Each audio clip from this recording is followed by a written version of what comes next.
Salut les amoureux du ballon rond, on commence cette revue de presse en France avec la 33e journée de Ligue 1 qui se déroulait hier soir.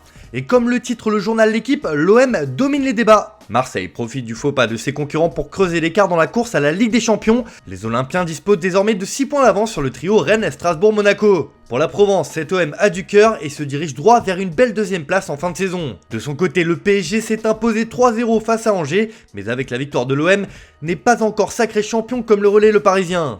Il faudra donc attendre le match face à Lens samedi. De son côté, l'OL est tombé de haut contre Brest avec une défaite de 2-1. Pour le progrès dans ses pages intérieures, les Lyonnais ont été trop inefficaces dans les deux surfaces pour espérer mieux. Enfin, il y avait un choc sur la Côte d'Azur entre l'OGC Nice et l'AS Monaco. Ce sont les Monégasques qui se sont imposés 1-0, une défaite amère pour Nice Matin qui estime que le gym tombe du rocher. On jouait un peu partout en Europe hier soir, c'était aussi le cas en Espagne où le Real Madrid a une main sur le titre de champion après sa victoire 3-1 contre Osasuna. Pour le quotidien Marca, c'est une victoire en champion.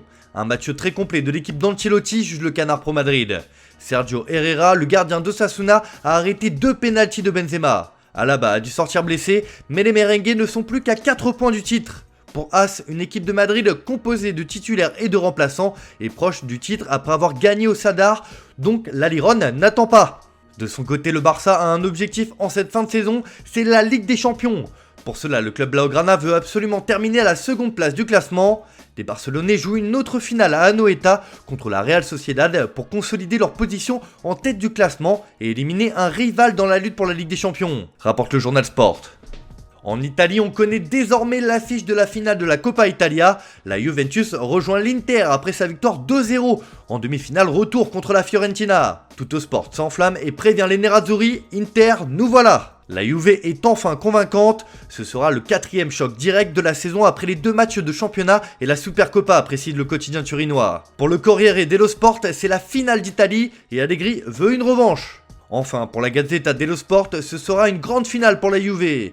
Allegri se relance, écrit le journal au papier rose. Il a d'ailleurs scellé son avenir à la tête de la vieille dame. Je suis ici au moins 3 ans de plus. Voilà qui est clair. En Angleterre aussi, il y avait des matchs, soit de la 30e journée, soit des matchs en retard. Mais un choc nous a été proposé entre Chelsea et Arsenal. Et ce sont les Gunners qui se sont imposés 4-2 face aux Blues.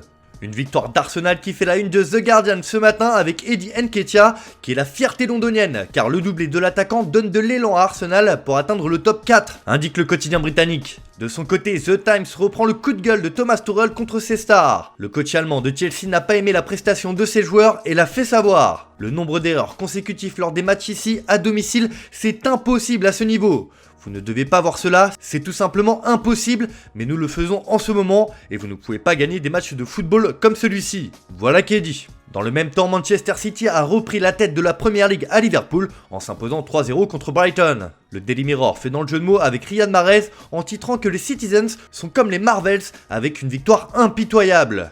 Enfin, le Daily Express s'enflamme et indique que City est en haut de l'affiche. Le mano à mano avec Liverpool s'annonce passionnant jusqu'au bout en Premier League.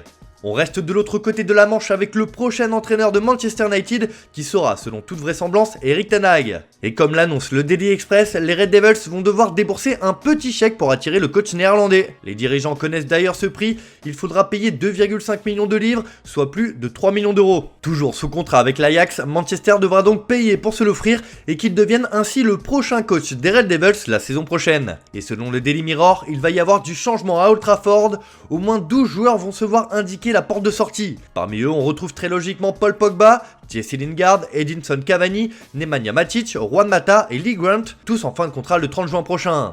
Mais ce n'est pas tout, puisque Marcus Rashford, Anthony Martial, Aaron Wan-Bissaka, Eric Bailly, Phil Jones et Alex Telles pourraient tous être vendus lors du prochain mercato. Le grand ménage commence à Manchester.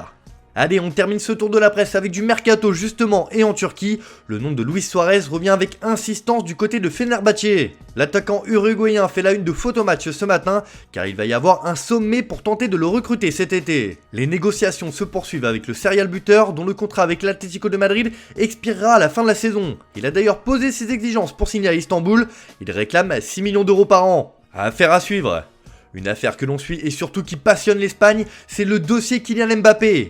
La célèbre émission El Chiringuito nous apprend que le Real Madrid tremble pour la signature du génie français, car les proches du joueur, son frère et sa mère notamment, sont actuellement à Doha au Qatar.